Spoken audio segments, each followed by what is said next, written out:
monumen perjuangan rakyat Bali, ya, yang dimana dulu terjadi perang puputan, ya, jadi perang puputan Badung, ya, jadi perang puputan Bali, ya. Jadi puput itu artinya habis, ya, jadi perang puput, jadi puput itu artinya habis, jadi habis-habisan, ya, jadi sampai habis, sampai titik darah penghabisan, ya. Di sana terjadi perang puputan, ya. Untuk mengenang jasa-jasa para pahlawan dulu yang banyak gugur di sana, dibuatkanlah monumen bangunan Bajra Sandi tersebut, ya. Bajra Sandi, ya, jadi Bajra itu, ya adik-adik, kalau saya gampangkan bahasanya, Bajra itu adalah lonceng, ya. Kalau dalam bahasa Bali namanya genta. Genta itu dipakai oleh para pendeta ketika memimpin sebuah proses upacara, ya. Pernah mungkin mendengar lonceng itu, ya. Nah, tapi di sini loncengnya ini bentuknya besar, Bajra Sandi ini, ya, jadi lonceng besar.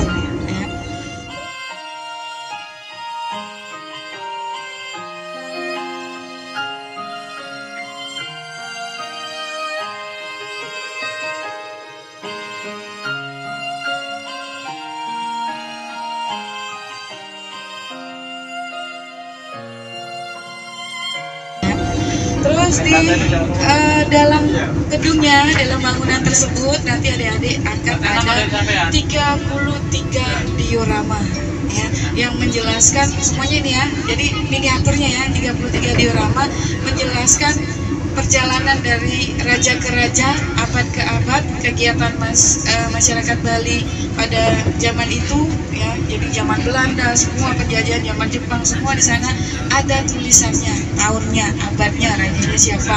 Nanti adik-adik bisa membaca semuanya di sana, ya. Jadi monumen Bajra Sandi ini mengambil konsep, ya. Jadi konsepnya itu dari kemerdekaan Indonesia. Kira-kira tanggal berapa?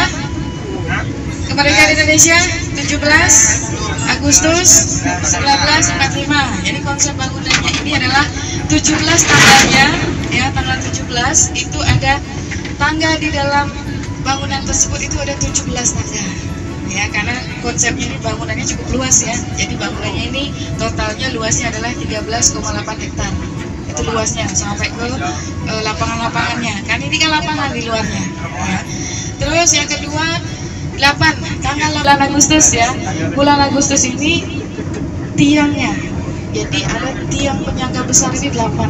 Ya, jadi 8 tiang penyangga besar, 17 anak tangga, 8 tiang penyangga besar, dan 45 itu adalah tinggi dari bangunan tersebut, ya. Pas, ya, 17 Agustus 1945. Nah, itu konsepnya, ya, mengambil dari Hari Kemerdekaan Indonesia, ya.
Terus dulu ini arsiteknya ya, jadi dulu sebelum dibuat bangunan ini, arsiteknya ini disayembarakan. Siapa kira-kira yang bisa ya jadi membuat bentuk bangunannya. Jadi disayembarakan. Jadi yang menang sayembara namanya adalah Ida Gedeyannya. Ya, jadi itu nama yang memenangkan sayembara. Ini termasuk mahasiswa yang umurnya cukup muda. Ya, jadi mereka ini salah satu mahasiswa yang kuliah di Universitas Udayana. Ya, jadi beliau yang memenangkan sayembara tersebut. Jadi mengalahkan seniornya. Ya, jadi ini termasuk yang masih muda pada saat itu tahun 1981. Ya, pada saat itu sayembara dimenangkan oleh Ida Gedeyannya. Jadi beliau ini yang menjadi arsiteknya tentang seperti apa nanti bangunan dari Bajra Sandi tersebut. Ya, jadi 81 arsiteknya selesai. Ya, terus tahun 88 mulai dibangun. Ya, mulai dibangun sempat terjadi kendala ya, jadi sempat terjadi kendala karena sempat ada yang namanya krisis ya, Bali kan sempat ada krisis moneter juga ya. Nah, akhirnya selesai pada tahun 2004 ya, 2003 ke 2004 ya. Jadi 2004 ini diresmikan ya pada tanggal 14 Juni pada tahun 2004 oleh mantan presiden kita yang satu-satunya perempuan, jadi Ibu Megawati Soekarno Putri. Jadi beliau yang meresmikan bangunan tersebut pada acara PKB. Acara PKB ini acara tahunan ya. PKB itu adalah Pesta Kesenian Bali. Setiap tahun ini diadakan setiap bulan Juni. Ya. Sebentar lagi diadakan lagi bulan Juni. Ya. Nah, jadi itu tentang di dalamnya. Nah, jadi di dalamnya itu juga mengambil konsep namanya Trimandala. Jadi bangunannya kan luas ya, jadi nggak mungkin langsung selonjoran gitu ya. Jadi Trimandala yang pertama itu ada yang namanya Jabe Mandala. Jabe Mandala ini artinya bagian paling luar. Jabe ya, paling luar ini yaitu di kawasan lapangannya. Ya, ini tempat terbuka ya. Jadi pagi-pagi ini sering dijadikan untuk tempat olahraga. Ya, sama acara Car Free Day tadi pagi ya, kebetulan hari Minggu ya. Terus itu yang Jabe Mandala. Terus yang kedua ada Madya Mandala. Madya Mandala ini sudah mulai masuk agak ke tengah. Nanti adik-adik melewati Candi Bentar. Namanya Madya Mandala. Candi Bentar itu bukan candi sebentar-sebentar ya, Candi Bentar. Candi yang gapura ya. Gapura gede gua. Ya, itu namanya Candi Bentar. Masuk ke situ namanya adalah Jabe Mandala. Ya, jadi kalau orang Bali bilangnya Jabe karena logatnya pakai e ya. Kalau tulisannya bahasa Indonesia Jaba Mandala ya. Terus yang terakhir ada Utama Mandala ya. Jadi Utama Mandala itu berarti bagian tengahnya. Dari ruang informasi sampai naik ke bagian atas itu adalah Utama Mandala namanya ya. Jadi nanti adik-adik di ruang informasi itu kan bisa keliling ya, karena ini bentuknya kan lonceng ya, bundar. Nah, jadi bundar dan ada seperti tugu ya. Itu adalah simbol dari Lingayoni ya. Jadi konsepnya itu banyak, ini konsepnya ya. Jadi ada simbol Lingayoni. Jadi Lingayoni, lingganya itu tugu tersebut, yoninya itu yang bundaran tersebut. Nah, itu adalah merupakan simbol dari, kalau orang Bali bilangnya adalah Purusa Perdana atau simbol dari laki-laki dan perempuan. Nah, jadi itu. Nanti untuk naik ke tangga, ini kan melingkar ini ya, semakin tinggi semakin sempit ya. Nanti diharapkan untuk ngantre ya, jadi tidak bisa semua masuk naik ke atas ya.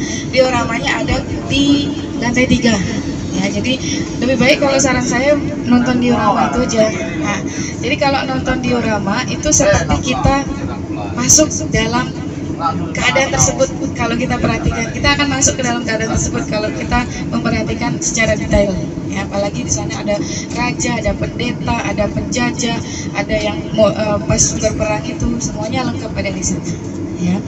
Nah, itu untuk bangunannya ya. Terus apalagi yang belum?